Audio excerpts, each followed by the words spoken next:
Friends, आप सभी का स्वागत है आपके अपने YouTube चैनल कैरियर सर्किल में। जैसा कि आप लोगों को पता है, क्लास 10th के जो हम सीरीज चला रहे थे उसमें एक्सरसाइज 9.1 का आज हम करने जा रहे हैं क्वेश्चन नंबर 4। क्वेश्चन नंबर 4 आपसे जो कह रहा है, एक बार मैं उस क्वेश्चन को रीड करके आपको बता देता हूं, फिर उसके आगे क्वेश्चन को सॉल्व करेंगे। तो वीडियो को स्टार्ट करने से पहले आप वीडियो को लाइक कर दीजिए, चैनल को सब्सक्राइब कर दीजिए।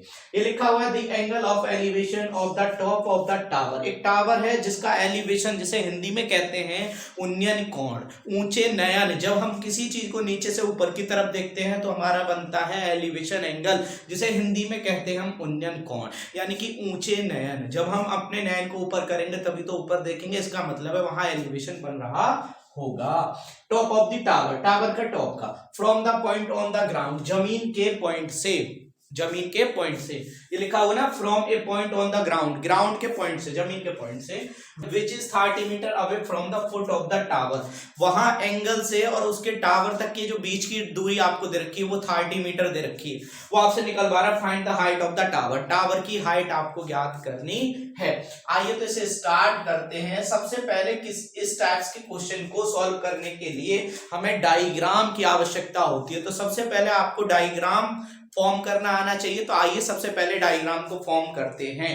तो उसने कहा है एक टावर है, तो यहाँ क्या करते हैं, यहाँ आपको क्या करना है, एक डायग्राम शो करना है ऐसे।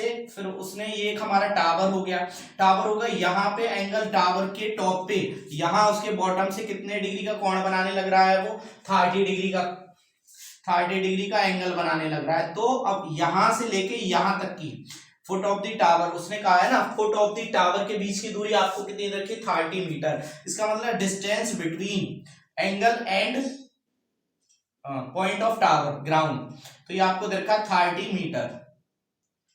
और यहां नेमिंग कर लेते हैं ए बी सी। वो आपसे पूछ रहा है find the height of the tower, find the height of the tower. तो टावर की जो हमें हाइट का मतलब ऊंचाई ज्ञात करनी है, कितने ऊंचा है टावर। तो हम क्या कर लेते हैं, यहां हमें जो निकाल के लाना है, फाइंड जो हमें करना है, उसका मतलब है हमें निकाल के लाना है AC इक्वल्स टू क्या, हमें निकाल के लाना है AC की वैल्यू क्या। इस टाइप्स के क्वेश्चन को करने के लिए सबसे पहले हमें 3 चीजों की आवश्यकता होती है और जो हमें पता होना चाहिए। यहाँ परपेंडिकुलर, फिर बेस, फिर परपेंडिकुलर और हाइपोटेनियस, हाइपोटेनियस बेस, जिसे कहा जाता है perpendicular base, perpendicular, hypotenuse, hypotenuse base. अगर हिंदी मीडियम के बच्चों की बात करूं तो इसे पढ़ते हैं हम लाल बटे कक्का। लाल बटे कक्का मींस लंब आधार, लंब कर्ण, कर्ण आधार। और हमें एक चीज ध्यान रखना है, जो चीज हमें दी गई होती है और जो हमें निकाल के लानी होती है उनके बीच का हम रिलेशन निकालते हैं। जो चीज हमें दी गई है, जो हमें निकाल के लानी है, उनके बीच का रिलेशन देखते हैं किससे, तो इस ट्रिग्नोमेट्री की मदद से। जो रेशियोज होते हैं, पी बाई एस साइन का होता है, बेस बाई हाइपोटेनियस कॉस का होता है, परपेंडिकुलर बेस हमारा टेन का होता है, जस्ट उल्टे होते हैं इनके। तो हमें निकाल के लाना है परपेंडिकुलर दिया गया बेस, परपेंडिकुलर बेस के बीच में रिलेशन बनाता है, परपेंडिकुलर बेस के बीच में रिलेशन बनाता है टेन थीटा। तो मैं यहां लिखूंगा टेन थीटा इक्वल्स टू होता है मेरा परपेंडिकुलर अपॉन बेस। परपेंडिकुलर को हिंदी में कहा जाता है लंब और बेस को हिंदी में कहा जाता है आधार। तो यहां आपको पता है कि यहां ये हमारे किसका कार्य करेगा, आधार। आधार का मतलब है हमारा बेस। यहां ये हमारा किसका काम करेगा, लंब। लंब का मतलब आपको पता है परपेंडिकुलर, परपेंडिकुलर। यहां परपेंडिकुलर, ये आपका हो जाएगा एच, एच का मतलब हाइपोटेन्यूज, हाइपोटेन्यूज हिंदी में कहते हैं इसे कर्ण। तो यहां से आप देखेंगे तो टेन थीटा, थीटा की वैल्यू आपको कितनी रखी, 30।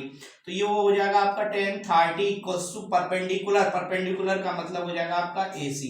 बेस, बेस का मतलब आपका BC। तो टेन 30 की वैल्यू कितनी होती है, 1/√3।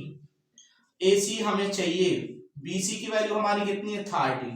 अब हम करेंगे क्रॉस मल्टीप्लिकेशन, हो गया आपका। अब देखो फिर आपको क्या करना है, यहां समझते हैं। अब करते हैं हम क्रॉस मल्टीप्लिकेशन। तो 30 मल्टीप्लाई बाय 1 इक्वल्स टू ये आपका हो जाएगा AC मल्टीप्लाई बाय √3, √3 हो जाएगा। अब यहां से क्या हो जाएगा आपका 30 multiply by 1 divide by √3 equals to AC।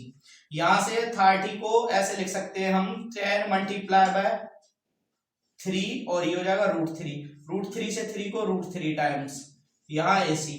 तो AC की जो वैल्यू आपकी आ जाएगी, AC की वैल्यू आ जाएगी आपकी 10√3, इसका राइट आंसर होगा।